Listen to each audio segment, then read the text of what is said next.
عبده ورسوله قال الله تبارك وتعالى في كلامه المجيد أعوذ بالله من الشيطان الرجيم من همزه ونفخه ونفثه يا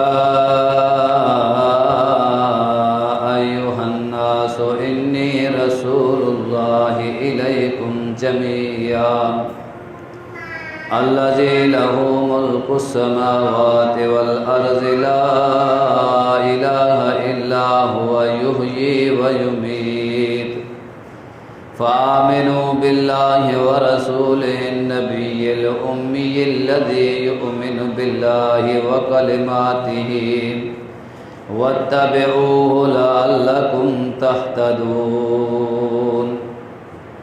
أما بعد فإن خير الحديث كتاب الله وخير الهدي هدي محمد صلى الله عليه وسلم وشر الأمور محدثاتها فإن كل محدثة بدعة وكل بدعة ضلالة وكل ضلالة في النار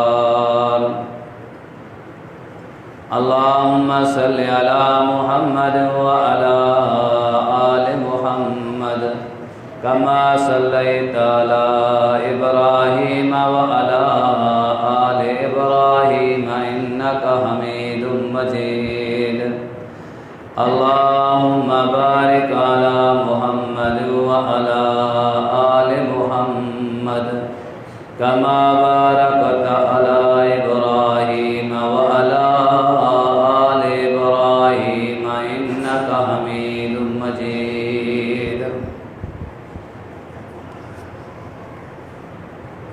بھائیو اور ساتھیو،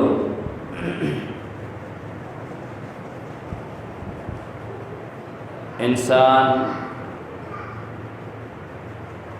ایک مسلمان بڑا ہی گنہگار ہے، خطا کار ہے۔ اس کی گناہوں، اس کی ان غلطیوں کے باوجود اگر اس کا عقیدہ صحیح ہے، اگر اللہ رب کریم اس کو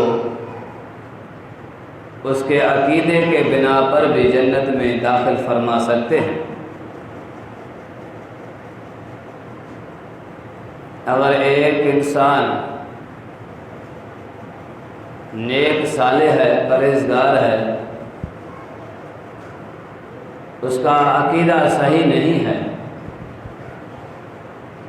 اس کے عقیدے میں خرابی ہے، دنیا میں اس کی اچھائی تو لوگ تو بیان کر سکتے ہیں، کریں گے، لیکن اللہ رب کریم کے ہاں اس کے اعمال جو ہیں ایک مچھر کے پر کے برابر بھی وزن نہیں کریں گے۔ مختصر سا ٹائم ہے،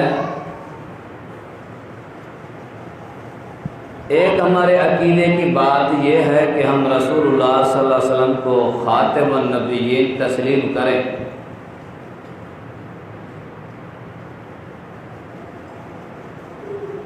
کہ رسول اللہ صلی اللہ علیہ وسلم آخری پیغمبر ہیں، آخری رسول ہیں، آخری نبی ہیں۔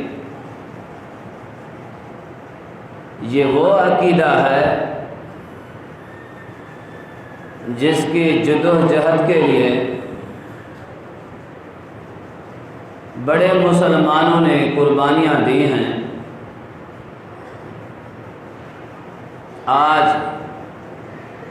دوبارہ اس عقیدے کو حقیقی تسلیم کرنا، لوگوں تک اس کو صحیح نمونے تک، عوام الناس تک پہنچانا، اور عوام اور عالم اور حافظ علماء دین سب مل کر ختمہ نبوت کی رکھوالی کریں۔ اللہ رب کریم نے کلام مجید میں ارشاد فرمایا ہے قُلْ يَا أَيُّهَا النَّاسُ إِنِّي رَسُولُ اللَّهِ إِلَيْكُمْ جَمِيعًا، اے پیغمبر صلی اللہ علیہ وسلم آپ کہہ دیجئے، فرما دیجئے، اے لوگو انی رسول اللہ علیکم جمیعا، میں تمہارے لیے رسول بنا کر بھیجا گیا ہوں پوری انسانیت کے لیے، خاص عربوں کے لیے، خاص مسلمانوں کے لیے نہیں، پوری انسانیت کے لیے رسول ہیں۔ الذی لہ ملک السماوات والارض، مجھے رسول اس ذات نے بنایا ہے جس کی بادشاہی آسمانوں اور زمین میں ہے۔ لا الہ الا ہوا یحیی و یمیت، اس اللہ کے علاوہ کوئی نہیں مگر وہ ہے یحیی و یمیت، جو زندہ بھی کرتا ہے مارتا بھی ہے۔ فآمنوا باللہ ورسولہ النبی الأمی، آپ ایمان لائیے انسانوں اللہ پر اور اس رسول پر، اس پیغمبر پر، الامی جو امی پیغمبر ہیں، جو دنیاوی علوم سے بہت دور ہیں، آپ اس پیغمبر پر ایمان لائیے۔ الذی یؤمن باللہ وکلماتہ واتبعوہ، تو ایمان لائیے اس پر، اللہ پر بھی، اللہ رب کریم کے کلمات پر بھی، واتبعوہ، اس پیغمبر کی اتباع اور پیروی کیجیے، لعلکم تہتدون، شاید کہ تم ہدایت والے ہو جاؤ۔ اس آیت میں اللہ نے پیغمبر علیہ السلام کو پوری انسانیت کے لیے رسول بنا کر بھیجا ہے۔ ایک اور مقام پہ اللہ رب کریم نے فرمایا ما کان محمد ابا احد من رجالکم ولکن رسول اللہ وخاتم النبیین، ما کان محمد ابا احد من رجالکم، نہیں ہے پیغمبر علیہ السلام محمد صلی اللہ علیہ وسلم تم میں سے کسی مرد کے والد، ولیکن رسول اللہ، لیکن اللہ کے رسول ہیں، وخاتم النبیین، اور آخری پیغمبر، آخری نبی۔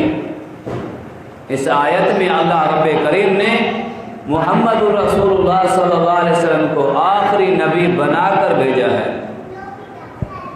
آج دکھ کی بات یہ ہے، افسوس یہ ہے، یہ وہ عقیدہ ہے، اس عقیدے کی وجہ پر، اس عقیدے کی بنا پر سیدنا ابو بکر صدیق رضی اللہ تعالی عنہ نے منکر احادیث سے، منکر زکوٰۃ والوں سے اور مرتدین سے جہاد فی سبیل اللہ کیا۔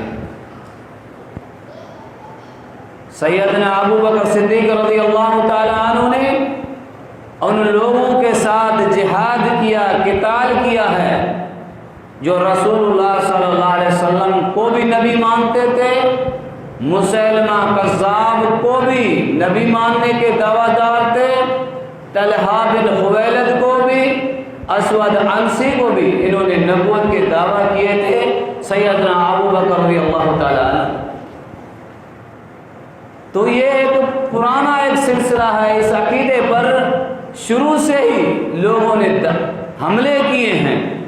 تو ماضی قریب میں مرزا قادیانی نے بھی نبوت کا دعویٰ کیا، صرف نبوت کا بھی نہیں، اس نے اپنی کتاب روح الخزائن میں نعوذ باللہ میں لکھا ہے کہ میں خدا ہوں، مسیح ہوں، عیسیٰ بن مریم ہوں۔ تو اس سے کسی نے پوچھا تو عیسیٰ بن مریم کیسے بنا؟ صرف آپ بھائیوں کو بتانے کے لیے یہ بندہ کتنا خبیث بندہ تھا، کتنا مردود تھا، یہ کتنا مرتد تھا، کتنا لعین تھا۔ اس نے کہا کہ اللہ نے میرے ساتھ زنا کیا ہے، اس کے بعد میں مسیح موعود بنا۔ یہ روح الخزائن میں مرزا قادیانی نے اس چیز کا ذکر کیا ہے کہ میں مسیح موعود اس طرح بنا ہوں کہ اللہ نے میرے ساتھ نعوذ باللہ من ذالک آپ تک حقائق کو پہنچانے کے لیے اس خبیث کی باتیں بیان کرتا ہوں۔ اس نے کہا کہ اللہ نے نعوذ باللہ من ذالک میرے ساتھ زنا کیا ہے اور میں پھر مسیح موعود بنا۔ پھر آگے چل کر اس نے خدائی کی دعویٰ کیا ہے کہ میں خدا ہوں۔ یہ ایک گندا بندہ تھا، اس کی ذہن صحیح نہیں، اور ماضی قریب میں اس نے قادیان میں نبوت کا دعویٰ کیا۔ تو پاکستان جب بنا تو پاکستان کے اندر بھی آج بھی بڑے بڑے عہدوں پر قادیانی ہیں، اور ان سے یہ بات جو ہے پاکستان کی شک میں، یہ آئین میں ہے کہ قادیانی مرتد ہیں، غیر مسلم ہیں۔ یہ وہ غیر مسلم ہیں جو اسلام کے دشمن غیر مسلم ہیں، ہندو ہیں، عیسائی ہیں، یہود ہیں، ان سے یہ زیادہ بدتر ہیں، خراب ہیں۔ وقت کے حکمرانوں کا کام ہے، قاضی کا کام ہے، عام بندے کا یہ اختیار نہیں کہ کسی قادیانی کو قتل کرے، نہیں، ہم اس کے حق میں نہیں، ہمارے دین نے اسے منع کیا ہے۔ حکمران کا کام ہے کہ جہاں مرتدین ہوں ان سے وہ جہاد کریں، ان کو قتل کریں۔ دین میں، اسلام میں یہ حکم ہے، مرتد کی جو سزا ہے اس کو قتل کیا جائے گا، اس کو اس زمین کے اوپر رہنے کا حق ہی نہیں ہے۔ تو 74 کے اندر ذوالفقار علی بھٹو، دوسرے علماء کرام کی بڑی جد و جہد میں یہ آئین بنا کہ قادیانی غیر مسلم ہیں، ان کو مساجد بنانے کا اختیار نہیں، یہ سلام ہمیں نہیں کر سکتے، ان کو اتنی پابند رکھا گیا ہے، یہ السلام علیکم کے بھی حقدار نہیں ہے، یہ نہیں کر سکتے۔ لیکن کیا ہے، ہم کہتے ہیں بھائی قبیلے والے ہیں، برادری والے ہیں۔ یہ کون سی برادریاں ہیں جو ہمارے نبی کو آخری نبی تسلیم نہیں کرتے، ہمیں وہ مسلمان تسلیم نہیں کرتے، کہتے ہم ہی مسلمان ہیں۔ ان کے لیے ہماری یہ خیر خواہیاں، یہ عقیدہ ختم نبوت کے اوپر حملہ ہے، یہ دراڑ ہے۔ اللہ کے رسول صلی اللہ علیہ وسلم نے فرمایا ثلاثون دجالون کذابون، ایک نہیں 30 کے قریب یہ دجال پیدا ہوں گے، کذاب جھوٹوں کے باپ پیدا ہوں گے۔ ان میں سے ایک جھوٹا یہ مرزا قادیانی بھی ہے۔ کلہم یزعم نبی، سب کے سب یہ دعویٰ دار ہوں گے کہ ہم نبی ہیں۔ تو اس لیے میرے بھائی یہ سلسلہ چلتا رہے گا، ہمیں اپنے عقیدے کے اوپر مضبوطی سے اختیار کرنا چاہیے ہمیں، اور ہمارے اس آئین کے اوپر کوئی بھی حکمران حملہ کرنا چاہے تو اس کے لیے اٹھنا چاہیے۔ یہ عقیدہ ختم نبوت کوئی معمولی مسئلہ نہیں، علماء کرام بھی شہید ہو سکتے ہیں، عوام بھی تیار ہو، اس کو ہونے چاہیے کہ جب ہمارے رسول صلی اللہ علیہ وسلم کے نبوت کے اوپر حملہ کیا جائے اور ہم خاموش سے بیٹھ جائے، یہ نہیں ہو سکتا۔ اس لیے ابھی ایک قانون انہوں نے بنایا ہے نیکسٹ ایئر، جس طرح اقلیتوں کے لیے ممبر ہے قومی اسمبلی میں، صوبائی اسمبلیوں میں، عام بلدیات میں، ان کو اتنے ووٹ ملتے ہیں جس طرح ایک مسلمان ناظم کو ملتے ہیں۔ تو انہوں نے قادیانیوں کے لیے بھی عمران خان کی گورنمنٹ نے نرمی کی ایک پالیسی دی ہے۔ یہ ان غیر مسلموں سے یہ خطرناک ہیں، یہ چور ہیں، یہ ہمیں مسلمان تسلیم نہیں کرتے۔ پاکستان کے 74 کے اس آئین کو یہ نہیں ماننے کے لیے تیار ہیں، اور ہمارے حکمران پیسوں کے لالچ میں، ٹکوں کے لیے اپنے ایمان کا سودا کر رہے ہیں۔ تو ہم ان کو خبردار کرنا چاہتے ہیں کہ ان غیر مسلم قادیانی یہ مرتد ہیں، غیر مسلم بھی ہیں اور مرتد بھی ہیں۔ مرتد کی سزا قتل ہے، اور یہ قتل عوام الناس کا کام نہیں، عام بندہ نہیں کر سکتا، یہ حکمران کا کام ہے، وقت ملک کا بادشاہ جو ہے اس کا کام ہے۔ اس لیے میرے بھائیوں، ہمیں اپنے عقیدے کو مضبوط کرنا چاہیے۔ جہاں ہم بیٹھے اپنی مجلس میں، ہمارے رشتہ دار اگر قادیانی ہیں تو ان کے سامنے ہم وعدے کر دیں کہ بھائی تم مرتد ہو، تمہارے لیے ہمارے دلوں میں کوئی احساس نہیں، کوئی فکر نہیں، ہاں اگر تم کلمہ پڑھ لو، پیغمبر علیہ السلام کو آخری نبی تسلیم کر لو، اس کے بعد تمہارے لیے سب کچھ ہے، اس سے پہلے کچھ بھی نہیں ہے۔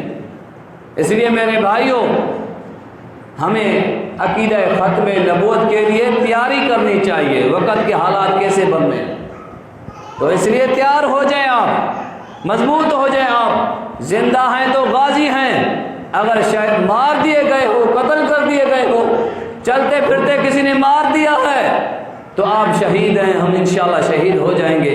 انشاءاللہ ہم شہید ہونے کے لیے تیار ہیں، اور انشاءاللہ ان مرتدین کو کبھی بھی ہم یہ تسلیم نہیں کریں گے کہ یہ ہمارے ملک کے اندر فساد برپا کریں، ختم نبوت کے اس آئین کے اوپر حملہ کریں اور ختم نبوت کو تسلیم نہ کریں۔ ہم ان خبیثوں سے کبھی رحم دلی نہیں کریں گے، ان کو کبھی بھی ہم ماننے کے لیے تیار نہیں ہیں۔ اللہ رب کریم سے دعا ہے، اللہ رب کریم ہمیں اور ہمارے ملک کے حکمرانوں کو بھی ہدایت نصیب فرمائے، اور ہمارے ملک کو فتنہ اور فساد سے یہ لوگ جو پیدا کرنے کی کوشش کرتے ہیں ہمارے ملکوں میں، اللہ ان کو اس جڑ سے ان کو ختم کر دے۔